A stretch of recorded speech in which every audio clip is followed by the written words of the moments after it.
Shalom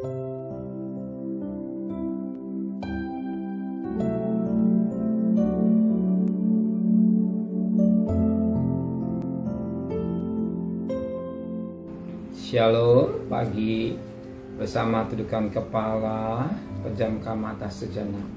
Bapa yang bersemayam dalam kerajaan surga, kami merasakan kasih Tuhan yang begitu limpah dalam hidup ini. Kami masih ada dan kami hidup karena Tuhan.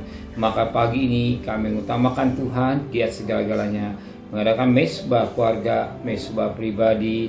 Kami boleh naikkan pujian penyembahan, dan kami rindu untuk mendengarkan renungan firman-Mu. Sekalipun firman-Mu singkat, tapi firman jadi berkat buat kami dan juga makanan rohani buat kami.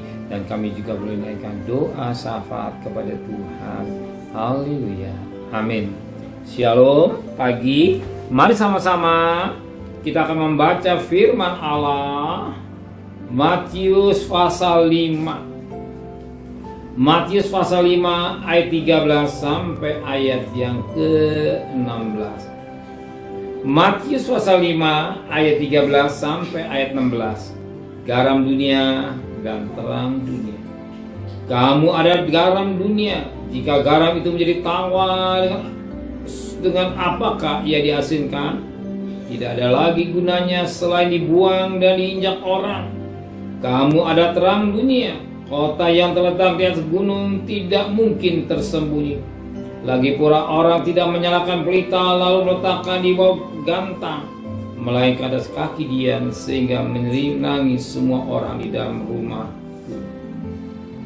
Demikian hendaklah terangmu bercahaya di depan orang, supaya mereka melihat perbuatanmu yang baik dan memuliakan Bapa-Mu yang di surga. Firman Tuhan luar biasa pagi ini. Kita perhatikan firman Tuhan pada ayat 14. Kamu adalah terang.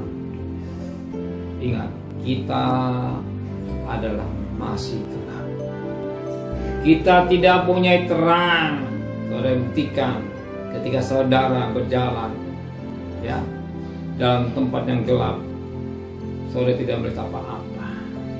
Tapi ketika saudara memiliki terang, saudara memberikan sinar dalam hidup saudara. Jadi terang yang sebenarnya karena kita menerima terang. Sebagaimana Yohanes 8 ayat 12. Yesus ada terang dunia. Kalau kita memiliki Yesus dalam hidup kita, baru disebut kamu ada terang dunia. Tanpa ada Yesus sumber terang itu, kita tetap gelap. Kita tetap gelap. Tetapi kita lagi Yesus tinggal dalam hidup kita, kita disebut terang dunia. Terang itu datang daripada Tuhan. Sebab Yohanes 8 ayat 12, Yesus adalah terang.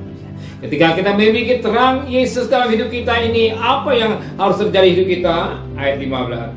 Demikian hendaklah terangmu cahaya di depan orang, supaya mereka melihat perbuatanmu yang baik dan memuliakan Bapa-Mu yang di surga. Terang itu harus kelihatan, sehingga orang melihat terang yang sebenarnya dalam hidup kita, akan perbuatan kita yang baik, bukan perbuatan yang tidak baik. Melalui terang itu, apa yang ada di hidup kita akan kelihatan. Semua benda karena kelihatan catatnya atau baiknya karena ada terang. Tanpa ada terang, benda itu sekalipun bagus tetap tidak bisa dilihat dengan sempurna. Tetapi ketika ada terang, benda itu bisa kelihatan. Demikian hidup kita.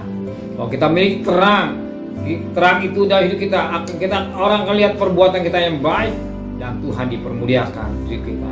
Betapa penting kita memiliki terang yang sebenarnya itu dalam hidup kita. Amin. Baru kita sebut sebagai anak-anak terang. Amin.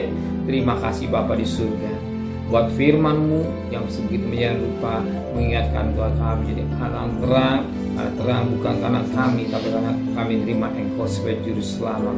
Kembalikan besok pagi tubuh yang sehat dengan tidak kurang satu apapun juga. Berkati Bapak Presiden, Wakil Presiden, para Menteri, para Gubernur, para Bupati, para Wali Kota, para Camat, para Lurah, pada RW, pada RT, pada medis, pada Polri. Berikan mereka takut kepada Tuhan. Terima kasih Bapa di surga. Dari kekasih, terimalah berkat nikmat dari Allah Bapa, cinta kasih sayang dari Tuhan Yesus Kristus, dan berkat Roh Kudus nyata saudara mulai hari ini sampai Maranatha Tuhan Yesus datang. yang cinta Dia. Katakan amin. Tuhan memberkati.